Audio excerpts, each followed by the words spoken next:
Honestly, if there's one thing I dislike about the Bambulab A1 Combo setup, it's how the loaded spools of filament are left out in open air, soaking in not only moisture but also general dust. Unloading after each print is too much hassle, so join me as we print an AMS Lite Complete Enclosure.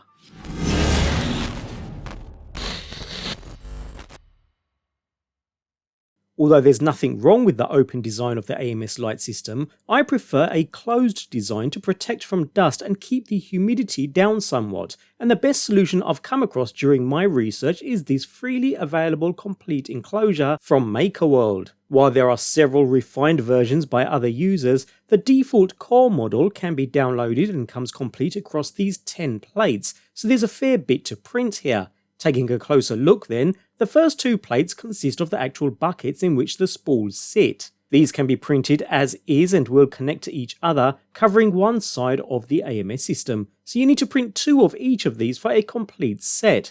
I decided to print a remixed model complete with some viewing windows that will later cover with clear film, meaning supports are of course needed, but it also means we'll be able to view the colour and the amount remaining on each spool through the viewing window. The print came out nice and clean too, no imperfections at all, and with the opposite side created we have a complete set for one side of the AMS. And with a second set, that's the largest sections of the build complete. Of course, these open windows will need sealing, trying to keep things as airtight as possible. You can do this as and how you want, using glue or duct tape with some correctly sized thin plastic sheets. So back to our plates then. We're done with the first 2 plates. Remember, that was 2 of each plate. On we go to the lids. Although there are 4 here in total, 2 labelled horizontal and 2 vertical, you'll need to choose a single set. Both sets are the same, other than the text that's been placed on them in case you want to add a coloured number to visually locate each spool. So the horizontal set of plates will have horizontal text, and the vertical plates will have vertical text, depending upon how you'll be orientating your AMS system. I'm not looking to add numbers to the lids, so I can go ahead and remove one set and we'll print the remaining. Just like the spool buckets, we need to print 2 of each of these plates, so we have 4 lids in total, 1 to cover each of our printed spool buckets. With that done, we're on to our next plate, which contains the centre brackets that connect in between the 2 lids we just printed. You don't want to print all of these, instead you want to choose which of the 3 options you prefer. So the first contains a hole for a single hygrometer to be installed, which will display the internal humidity level within the enclosure. The next contains space for 2 hygrometers to show the internal and the external humidity level. And the final option can be used if you do not wish to measure humidity at all. We'll remove the blank version and go for 1 of each of the remaining. So I'll have a single internal reading on one side and both internal and external readings on the other. And with those printed, our enclosure is pretty much complete. It's just the accessories left. The first being the internal desiccant holders. Again, 2 options here, 1 for packets and 1 for beads. I'll be adding colour changing beads, so we'll need 2 of the larger buckets here along with the lids. And again we can print both sides together on the one plate. Onto these 2 clips next. Again, you can add colour to these as they are numbered, and they'll be used to add some stability by clipping both opposite sides together once everything is in place. And that brings us to our final plate, which contains all the clips, brackets and other hardware used to fit everything together. The entire enclosure requires no other screws or hardware. These clips will do everything we need. Again, this is a set for one side, so we'll need to print 2 sets of these to cover both sides of the enclosure. Alternatively, clone and arrange all parts on the same bed to save yourself some time and print everything you need at once. And with that done, we now have all the parts required to assemble the entire enclosure. So when it comes to assembly, we'll start with 2 of our spool buckets, placing them together along with a printed seal that goes in between.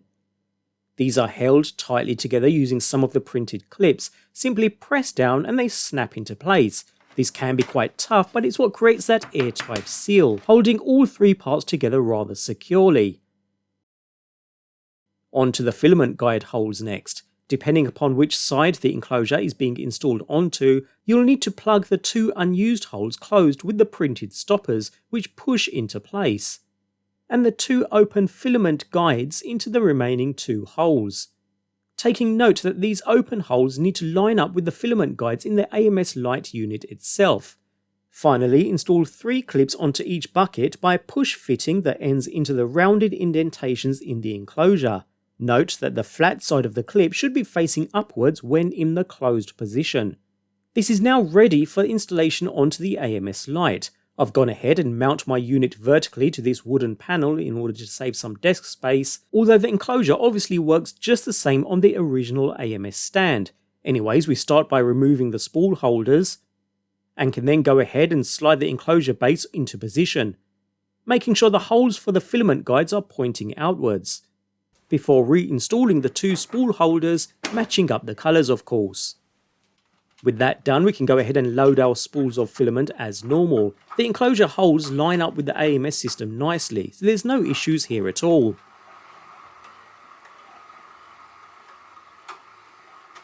We'll move across to the covers now then, so with 2 arranged in a similar fashion to the buckets, albeit with the centre section in between, proceed to clip together using the smaller printed clips, 3 on either side. Again, these are a tight fit, but in turn they securely hold everything together. Push in your hygrometers, which fit snug into place. I'm placing mine in the vertical orientation of course. And we're pretty much done. With your chosen buckets filled with either desiccant packets or beads, slot into the remaining space between both spools, cover with the top plates, and secure into position by swinging the clips round and snapping down. Repeat the entire process on the opposite side, before clipping both sides together for some added rigidity. And the enclosure is now complete. Not only does the enclosure look good, it's completely functional too, protecting the loaded filament spools from dust as well as moisture with a clear difference in humidity within just a few minutes of install, and after a few hours there's even more of a noticeable difference. Granted, the hygrometer is right in front of the desiccant, so the actual spools may be slightly higher, but even then, if you have an AMS Lite system, this enclosure comes well recommended. Another project complete.